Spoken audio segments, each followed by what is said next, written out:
I was barely paying myself, pennies. Even in the Yeah. first 6 months, I was paying myself going from a guy that was making $300,000 a year plus doing sales to now I'm making pennies and I still got the same bills. So I was just like kind of robbing Peter to pay Paul, and then also trying to grow the business. It was quite fun.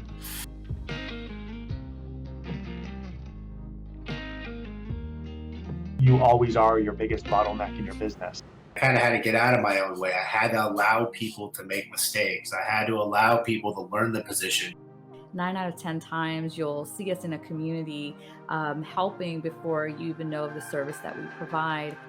Retention of competent people absolutely 100% correlates to better lifetime value of a customer. Hello, welcome to another episode of the Contractor Growth Show. And again, I'm your host, Ryan Naylor, and I am flat out excited about today's episode. We've got Victor Rancour, who owns and operates Absolute Airflow, and he is a monster. This guy has been scaling his business faster than any other home service contractor I've seen in the industry. We're going to dive a little bit. I'm sure there's a lot of depth into how he's doing it, but we're going to dive in. And Victor's been gracious enough to kind of share his time with us, share just kind of his secret sauce and what's been going on. So, Victor, dude, what a wild ride, huh? Yeah, man, it's been exciting, and that introduction, it's still weird for me to hear that stuff, man. I'm only being 23 months into business. It's still weird that I have such a big following, and my success is still kind of like I got to pinch myself every day. So it's been good, man. Good for you. Give everyone a sense of context. It's only been 23 months. What were you doing right before you decided to jump in and start your brand and start growing? So backstory: I've been in HVAC for only 5 years. So it was 5 years in March 2015 when I got into the industry. Knew nothing about HVAC. My background, I've done sales before. I did little like odds and end jobs, serving jobs. I was an oil change guy, so kind of right before this. And then I got in HVAC. Just a buddy of mine said, "Hey, I'm applying at this company. They offer training, blah blah blah." And I was like, "All right, well, let me know how it goes." Couple months in, I ran into him. I'm like, "Hey, how's that job going?" He's like, "Dude, it's going great." And he showed me his paycheck. And I saw his paycheck, and I was like, "Oh shit, I got to do that, man." So, so I signed up right away, and I was able to get in and start learning from one of the top organizations in the country, which is Service Champions out in Southern California. So they trained me there, and very quickly I became one of the top sales guys in the country as far as technician sales. From there, I was recruited to another large organization out here in Southern California, and they brought me in to be their service sales manager, and then also their top sales guy. So that was a fun experience. I got to learn the ins and outs of how to run a business there. And then August 2018, I had an entrepreneurial seizure, and I said, "I'm gonna start a business." And 5 days later, I'm running an HVAC business. So like literally, I was having beers with a buddy at his pizza shop, started talking about it, and then we started spitting ideas back and forth. And then 5 days later, Absolute Airflow was born. From there, we first spent the first couple months working day one. So like I'm a little different than most guys. I started day one with 4 employees. I had this belief in my mind that I had to focus on the sales, and I had to focus on growing the business. So I couldn't do the installs. I kept me running all the service calls. So day one, I had 4 employees and no calls. And first thing I did is I hit up everybody in my cell phone and say, "Hey, I started a business. Anybody need heating and air conditioning?" And then I went to social media, started pushing it from there. Uh, you know, for the first couple months, we're working out of my buddy's pizza shop parking lot. And we had a box truck, and that was where we met every morning. We met there, we loaded up, and we went to the installs or whatever it was. Escalated that to a new office a little shortly after that, growing through wintertime, and then growing and growing. Now I'm up to 52 employees, on pace to about 14 million this year. This is year 2 in business. And hopefully going, we're looking to acquire other businesses and growing to, my goal is 30 million next year for year 3. Wow, that's absolutely incredible. Let's go back to the early days because it that doesn't just feel like it was yesterday. It kind of was just yesterday. I mean, Yeah. it's absolutely incredible. That's probably the biggest pain point that I see a lot of these home service contractors is they have a really hard time getting out of their own way. They're still trying to do everything. And I love the fact that you started with 4 employees not financially the most responsible thing No. by any means, but you did something remarkable in the sense that you got your team together and you were all able to carry some weight. What was that Yeah. like to have to like start sales day one to just kind of get after it? It was different, right? So I come from organizations that everything's given to you. Leads are given to you. The presentation books are given to you. Everything, gas cards, trucks, all this stuff. You don't really realize the little ins and outs that it takes to run a business. I go to the parts house, I get a part. Well, guess what? If you don't have an account set up, where do you set up an account? How do you go about that? You got to learn how to do that stuff. And then when you're brand new, no one wants to loan you money. They don't want to give you accounts, so everything's cash on hand. So that was really fun. I'm like, cool, I'm making money. Wait, not, I got to go buy another $3,000 piece of equipment, and I got to keep pushing forward and keep pushing forward. And then, I think that it was a lot more than I expected right off the bat, because you have to wear so many hats. I'm the marketing guy, I'm the sales guy, I'm the service guy. I'm the guy putting out all the fires now, right? So as a sales guy, we promise the world that someone else fixes the mess behind us. Well, now I'm fixing all the messes, and I'm trying to put people in place, the right people in place too, to grow the business. So I think from day one, I found out real quick that this is a lot more undertaking than I expected. And, it just sounds like you just sell air conditioners and you make money, but there's a lot more that goes into it. So from day one, I've kind of had an idea where I wanted to go with the business, and I had an idea in my head that I had to build something that where the top people in the industry are going to want to come work for me, and the only way to do that was to build it. Like, go get an office, go spend the money, go buy nice new trucks or whatever it was. So every penny I got, I just kept reinvesting it. I was barely paying myself, pennies. Even the first 6 months, I was paying myself going from a guy that was making $300,000 a year plus doing sales to now I'm making pennies, and I still got the same bills. So I was just like kind of robbing Peter to pay Paul, and then also trying to grow the business. It was quite fun. It's quite fun. Man, talk about stress, but that risk has had a big reward along the way, and I'm sure $15 million in sales does not come because Victor's a hard worker. It's got to come from your team and everyone Yeah. wanting to be big contributors. What have you done to be able to create that sense of responsibility and ownership from employees so they all want to be part of the process? And I tell everybody from day one that I couldn't have done any of this stuff without the team I have in place. I have a lot of guys that are still with me from the beginning.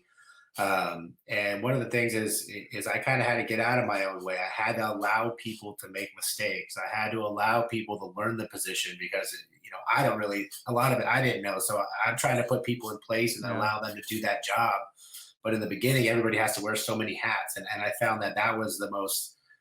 For an employee, it's really hard to wear so many hats. They need direction. So that's one of the first things I try to do, is try to figure out, okay, this is where this guy's really good at. I need to go make him just do that, right? And then I got to go find, what's this guy really good at? Okay, that guy's only going to do install now. He's not going to do service.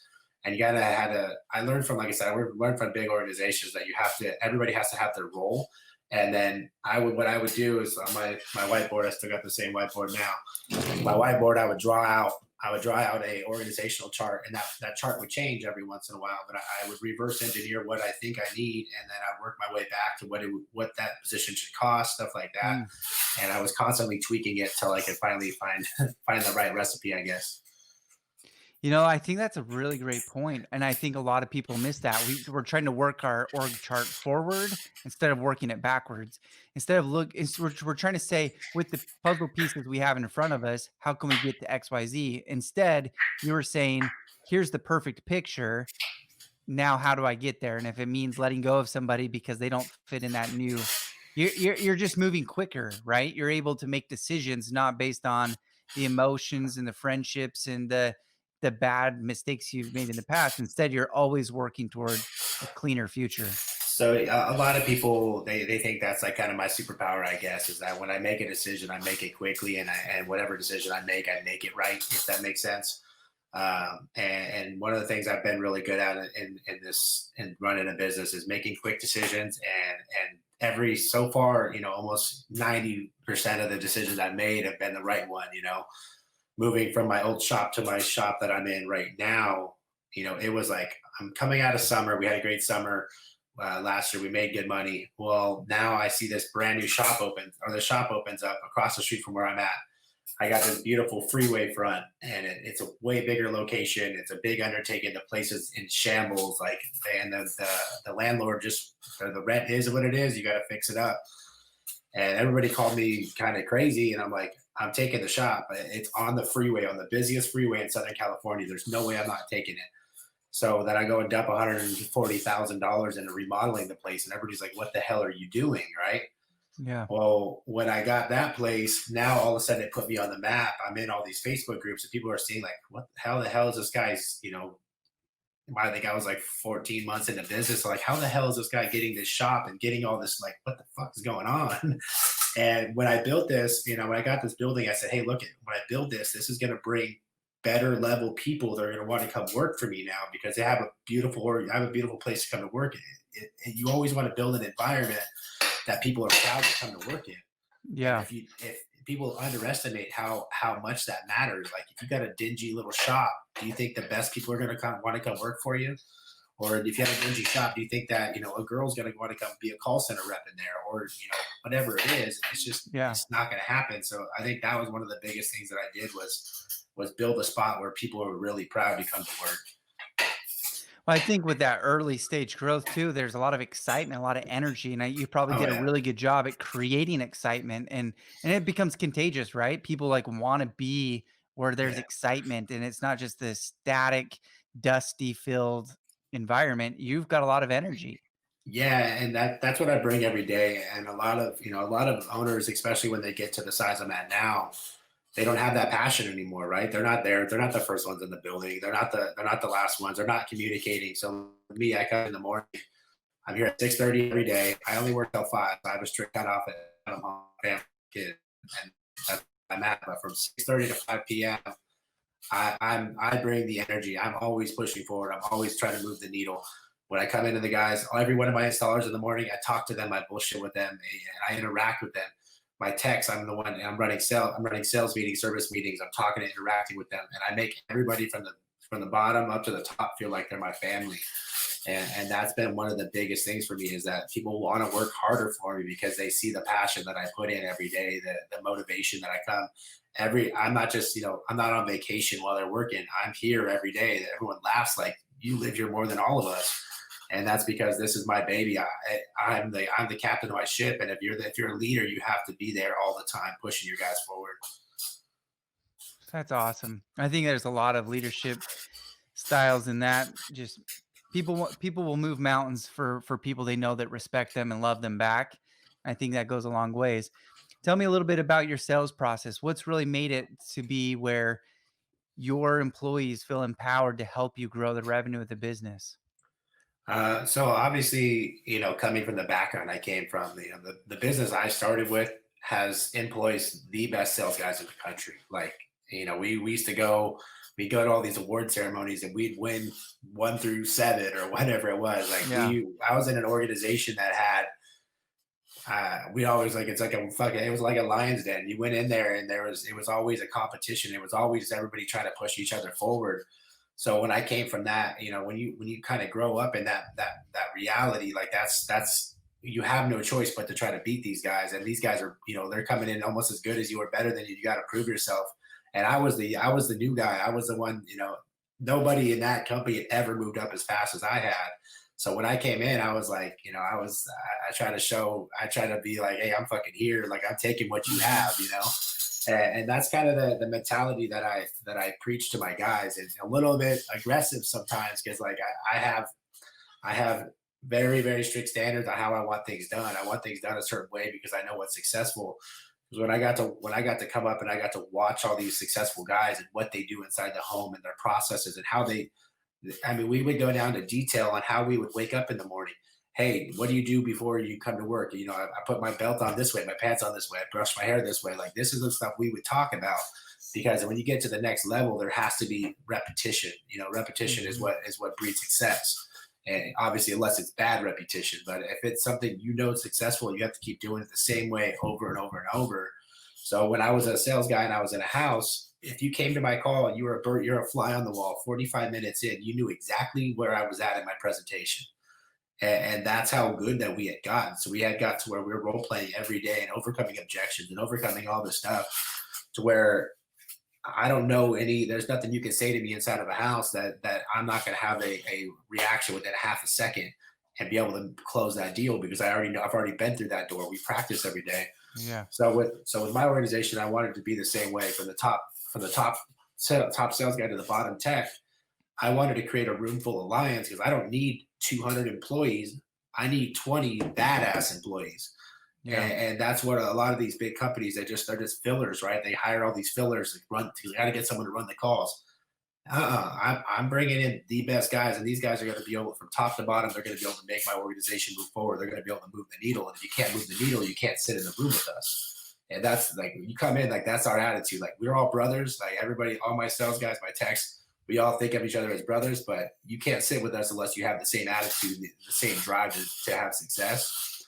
And then I put them in position to win. So from my marketing, my branding, everything that I've done, like I changed my logo last year. It cost me $140,000 to rebrand my business, from wrapping all my trucks, all the new decals, the t-shirts, like every website, all that stuff I had to do to rebrand because I wanted to have something that's going to stand out, that in the community, people are going to notice it when they see our trucks. They're going to have something that stands behind it. So that was one of the big things that I did. And then from there, when my guys go in the house, they have every tool to make a deal that day. So I have like presentation books, like it has everything about our business, our contractor's license, all of our guarantees, our warranties, how we're going to do the work. And then from there, they have upfront pricing books so that they're able to go through everything from beginning to end inside that home within 2 hours and sell the deal that day, rather than most companies, they send a guy out, he does his measurements, he talks to the people and says, I'll send you an estimate tomorrow or tonight or whatever it is. My guys are able to get in the house, go in the front door and leave the back door with money. I think that's one of the things that a lot of guys miss, is that if you're leaving that house, you're not going to be as successful. You're going to lose probably 30% of your job just by not, quoting that at that time. So that's something that I provide for my guys. But yeah, I think that's kind of what's moved the needle forward. That's incredible. So I love the fact that your training is so focused. You're running through objections. There's never going to be an objection they haven't already practiced or kind of worked through. Are you doing this daily? Is it weekly? Is it, I mean, what's your training rhythm look like? Tuesdays and Fridays are mandatory, and then we have optional Wednesday, Thursday. If you want to come in, role play, you want to practice, if you're in a slump, I always tell people, if you're in a slump, they come in. So, And what's go ahead. Was your comp structure commission only? Is there a base? What kind of incentive packages are built in to make these guys more hungry? So my sales guys are commission only, but the commissions are higher. Our prices are also higher. So we run on average about 35% higher than any of our competition. And I'm proud of that. We're a white glove service. If I was selling the same price as everybody else, I would have so many trucks on the road. My liability would just be out of control. So I have to create a white glove service and say, hey, look, you got to pay a premium if you want us. So I have some of the best installers in the country. Like, my guys are all professionally trained. When they go in the house, they're wearing booties, doormats, drop cloths. They know what they're doing. When they install it beautifully. If you look at any of our pictures online, we have a phenomenal install team, because I breed excellence. Like, I expect excellence out of my install team. Pretty much anybody that works for me, I expect it. And they respect that, because I pay my installers more than anybody else too. So I probably have the highest paid installers in the country.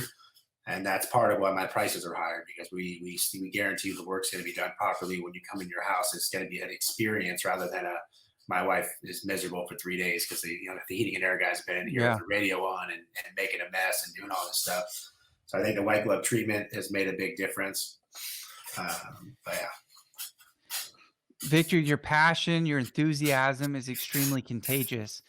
My question to you is this: a lot of people are afraid to kind of push that alpha mentality too hard on their employees because they feel like they're going to push them out of the company. It seems to me like you push them as hard as you can to see if they're going to stick, because that's the only type of people that you want. Am I wrong in assuming that? No, you don't. So if they're not willing to push to their maximum capacity, they're not the right order, they're not the right fit for your organization. And the longer you think that they are, and the longer you wait on it, the longer you beat around the bush, the more money you're going to lose. I did that in the beginning. I was like, man, he's been with me. I want to, I want to help him.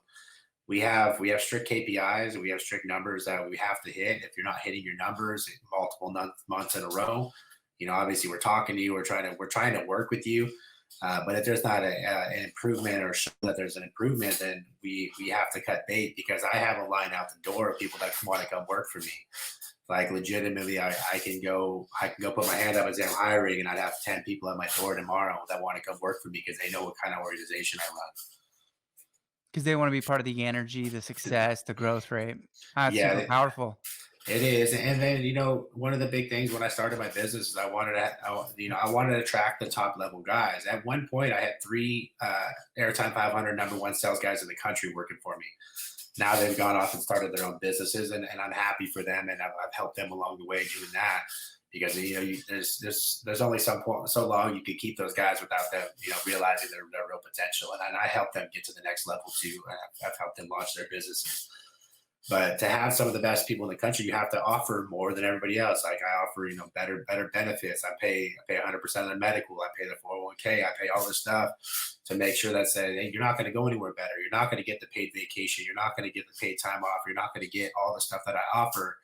And when you work here, you're not going to make any more money than you're going to make anywhere else. It's just not possible. I have too many leads. I have too much. Everything that I do is going to be better than anywhere else you can go possibly work. So that's why a lot of people are lined up to come work here. Now, tell me a little bit about the type of people that you're trying to attract. Are you attracting people that have experience in the industry, that have been doing this 5, 10 years? Or are you trying to find people that are maybe not cut from the same cloth, but they've got the soft skills and the passion that you can kind of mold them? So in the beginning, I was trying to get the guys that have been doing it, because you gotta get experienced guys in the beginning. But now I've gone the opposite. I don't hire from outside anymore. Really, all I do. So what I do every week is I run group interviews every Wednesday, and I have a pretty big meeting room, and people come in. Sometimes there's 10 people, sometimes there's 5, sometimes there's 20.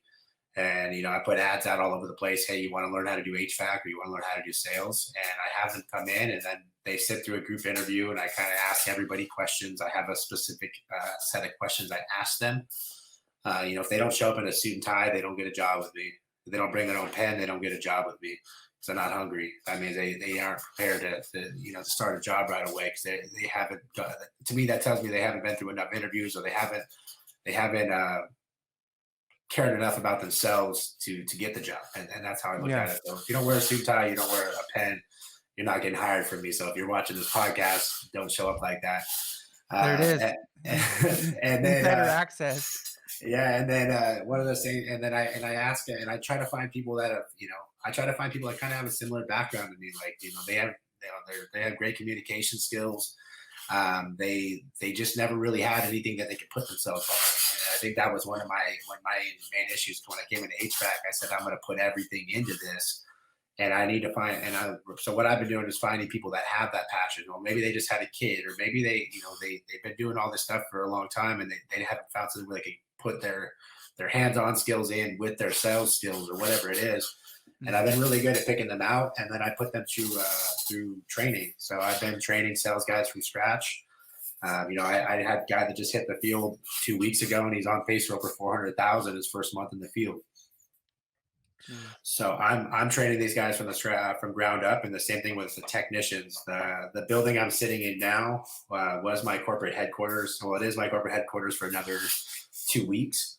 That I'm building a whole other corporate headquarters where everybody's going to run out of, and then this building is going to be strictly training facility. So I'm going to have equipment set up, training modules, full-time sales trainers, stuff like that are going to teach these guys from the ground up how to do this job and how to do it very, very successfully in the way that I want it done, and which is not the same as anywhere else. Because I found that I would go get guys from other companies and stuff like that. They'd come in and they couldn't feel, they weren't part of the culture. They didn't know the processes. They were struggling to sell because it's different working here. I love that. I think a lot of companies miss the power of hiring for the soft skills. A lot of times they're only trying to hire for the hard skills, people that have been doing it for 3, 5 years, 10 years. but they're missing out on the opportunity of that hungry, ambitious person that with a little bit of training, and that takes a little bit of rolling up your sleeves on the corporate side. And a lot of people are scared of that hard work. They're afraid. Yeah. They just want to hire the easy role. And unfortunately, it's going to cost them over time. They're missing out on the soft skills of that hunger, the passion to get after and get it done. So I think that's a great thing. What are some of the sample interview questions that you might bring out just to kind of see their passion, the fire, to make sure they're going to fit your culture? Well, before I get to that, I always tell people when you're hiring from other companies, there's a reason that guy's looking for a job. Yeah. Right. There's something either with him or within the organization, but most of the time it's not the organization. Most of the time it's the person. So just be really wary if someone's a free agent in the middle of summer. It's not a very good thing. Yeah. But some of the things that I always ask is, what are your goals? What are your goals? If someone tells me that their goal is to make $55,000 a year, you're not part of my organization. Your goals aren't big enough to work here because you have to have a bigger ambition, a bigger goal set for yourself. So I would figure out where their number is. And I don't say anything about it in the interview. I just ask people what their goals are, what's their, how much money are they looking to make a year. If someone tells me 45,000, then I know they're living with their mama in the basement or something because it's Southern California. There's a problem there. I need to make it. If someone's like, I need to make freaking 150,000 a year, and I heard this is the place to do it, then that's a whole different conversation, right? Yeah. So I always ask that, and then I'm going to ask them their job history. I want to know what they've done before. Do they take pride in themselves? I'm sorry, I just won't hire somebody that just some jobs that like I would never even apply for because I would never put myself in that position. I'm not going to say anything on here about that, but that's just like, you know what I mean? If there's a job, if you apply for a job that no one else on the fucking planet wants because it's a shitty job, then that means you have no pride in yourself. These are just weird things that I kind of nitpick on people. Yeah. You're trying to find the right culture fit. I think that's awesome. Yeah. Because there's just things that I wouldn't do. And there's never a point in my life where I would say I'm going to go take a minimum wage job. It's just not going to happen. And then let's see, what are the other questions I'm asking? Drawing a blank right now. If I think of one, I'll pop it back to you.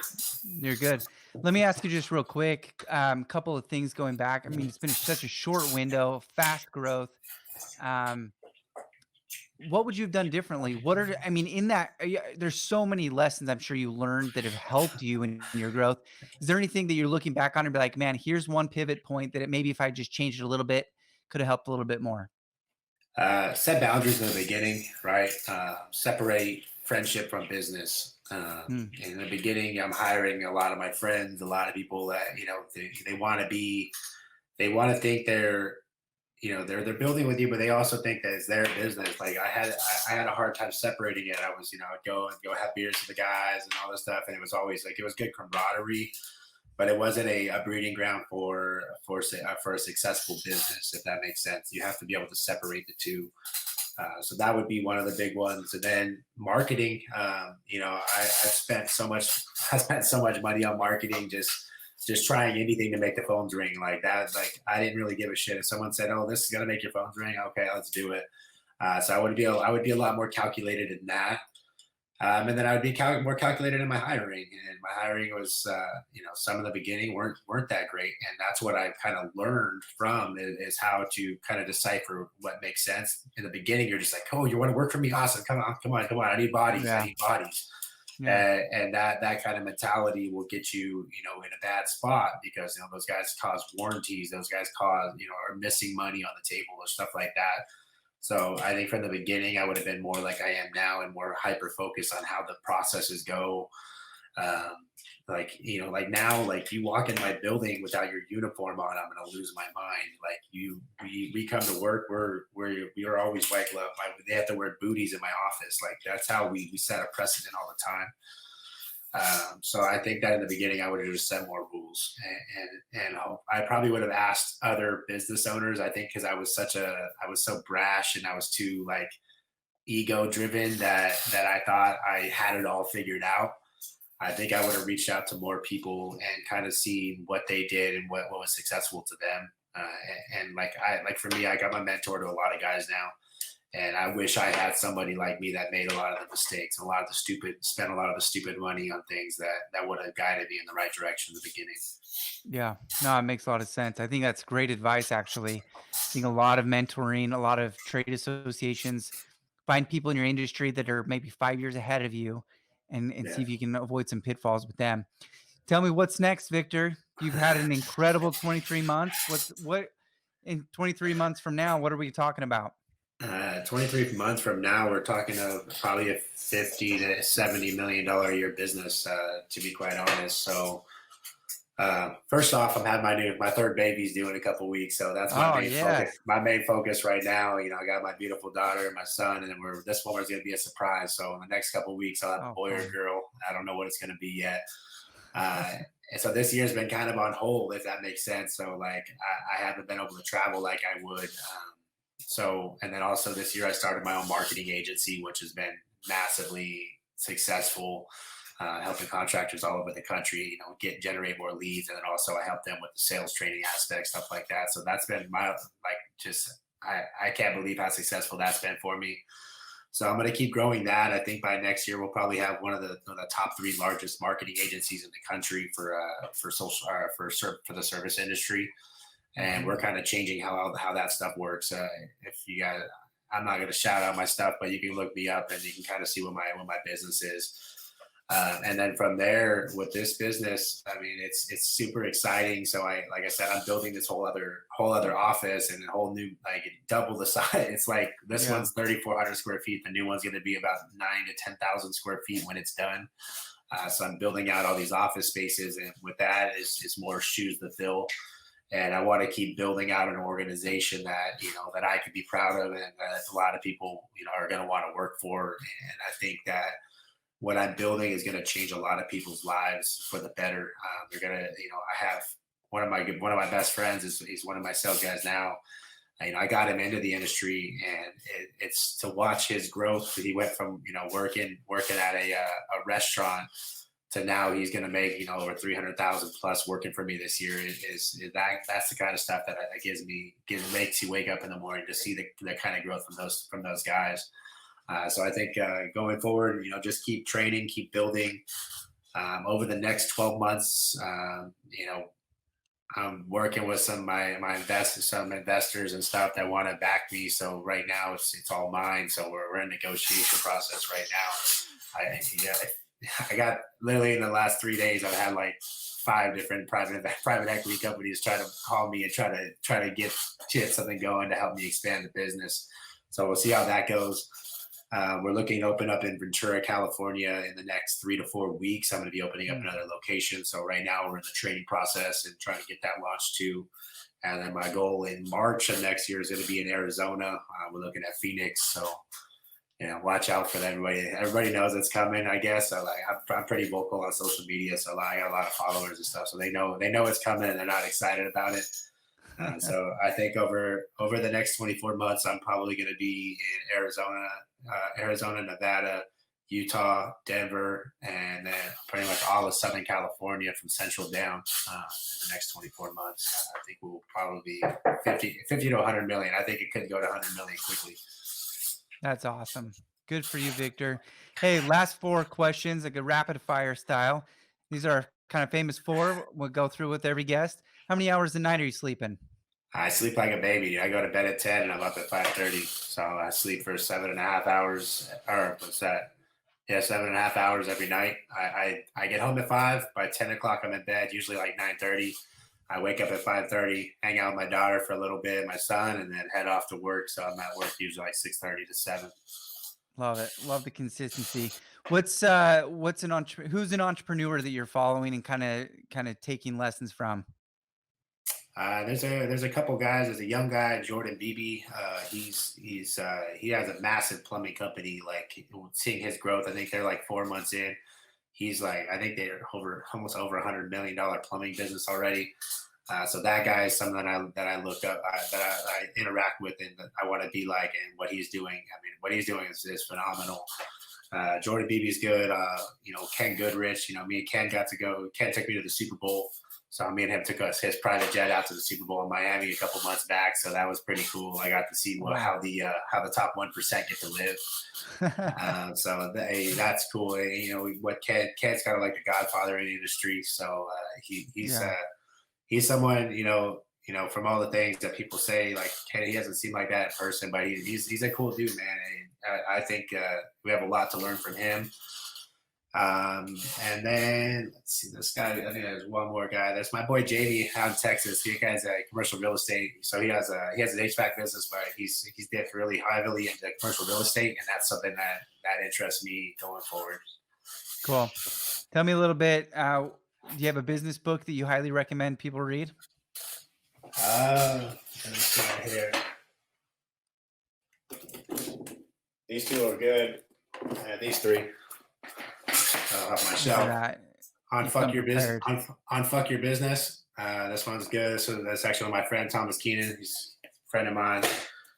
Another one, You Need More Money, Matt Monero. So everybody needs more money, but this is a great business, a great book about how he wasted 20 years of his life, you know, nickeling, you know, just getting by, and then he finally realized what it takes to make a real organization, and now he's a 100 millionaire, I guess. So he makes great. Money. And then Scale with Speed. These guys run Judge and Matt.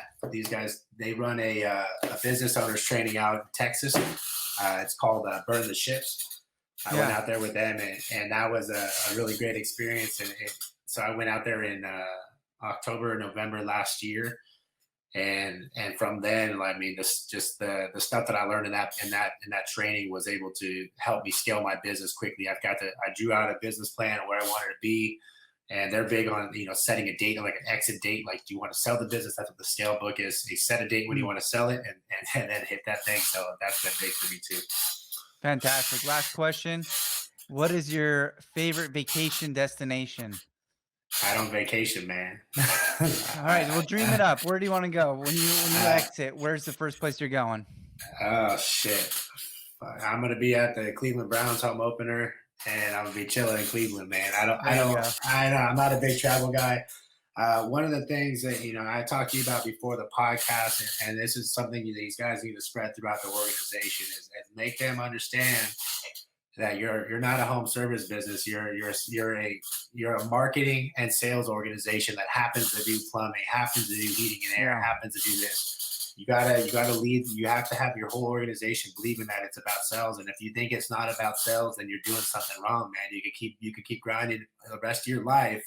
And you're gonna end up with nothing. And I don't want that to happen to nobody. And there's so much opportunity out there to learn and get better and to advance your business that if you want to live under that rock, you're gonna die under that rock, I guess, man.